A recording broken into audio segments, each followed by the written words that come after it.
Good morning, everybody. Happy Thursday. I just wanted to get on here and share something with you really quick.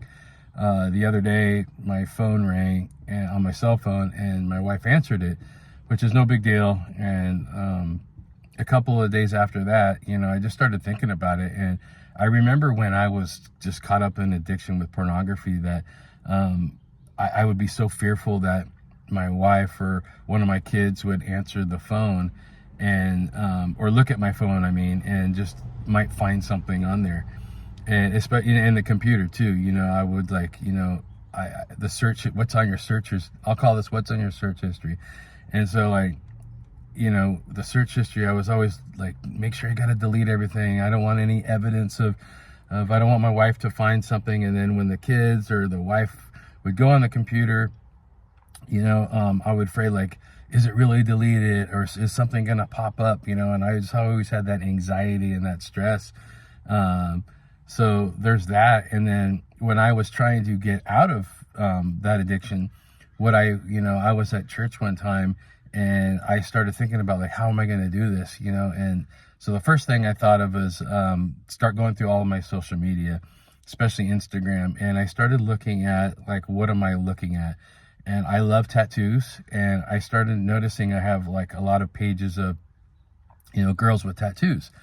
Some of them are in bikinis and some not, but I started, like, thinking about it. I'm like, do I like the tattoos, or do I like the girl with the tattoo? And so what I started doing is I started just removing all of that stuff, and then just filling it with, like, positive stuff, like food and health and wellness and the gym, and just good music. So when I look at it, that's what I see, because it may seem like it's not a big deal, but, like, that is a trigger for you. So if you're struggling through it, through that, then I recommend just going through your social media feed. What are you watching? You get off of your I know it's hard to get off of your phone, but you can get off of social media. But if you're going to continue on social media, just scrub through it, get the right things on there, get some positive things on there. And one of the many things that my pastor told me was, you want to stop it in the thought and not the action. So what that means is, like, say you want to look at pornography, or you want to have a beer or a cigarette or whatever, you stop it there. That's where you fight that battle, is that thought. Because if you stop in the action, where, like, you have the laptop in your hand, or you have that beer in your hand, you're about to crack it, chances are it's going to be too late. So you always want to fight that battle in the thought of it. And I know I've shared this before, but it's such a powerful story. Like, I remember when 30 years, man, I struggled with that, and I brought that into our marriage. And that's a whole other discussion we can have about being married to somebody when you're struggling with that.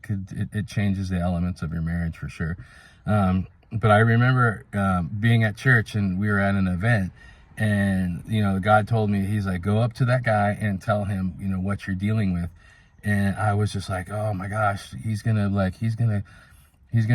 be embarrassing, it's gonna be shameful. So I said, whatever, man, I gotta beat this. And so I went up to the guy, and I said, hey, this is what I'm struggling with. And you know what he said to me? Like, no condemnation, no shame. He said, let me pray for you. And I thought about it this morning, about that prayer, and, like, it literally brought me to tears, man. And if you're seeing this, man, I love you, brother. You did it for me. I know God did, but it was your prayer. But anyways, he prayed for me. He said, let me pray for you. And not 2 weeks later, we were driving to Costco, and I told my wife, I said, look, it's been like a couple of weeks that I haven't looked at it. And then a month goes by, and then 3 weeks, and then we're going to Costco again, like 3 months later. I'm like, it's been 3 months, but it's been like 2.5 years now.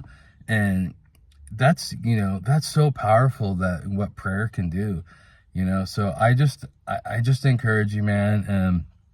What's in your search history?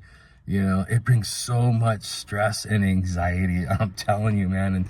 And now anybody can just grab my phone. And what do you have on your pictures too? Like, are you scrolling through pictures and something accidentally pops up? You do a screenshot of a girl or whatever. It may seem, no big deal, but it can be. You know, you're showing it to a friend, you're like, oh, who's that girl? Aren't you married or whatever? So go through those, go through your pictures and delete the stuff, man. It's just, you don't want to deal with all that. But anyways, I just wanted to share that with you. Just, I don't know, just think about it, man. If you're struggling with that, just look at all the things that you can do with clean up your feed. So anyways, I love you guys. You guys have an amazing and blessed day. God bless.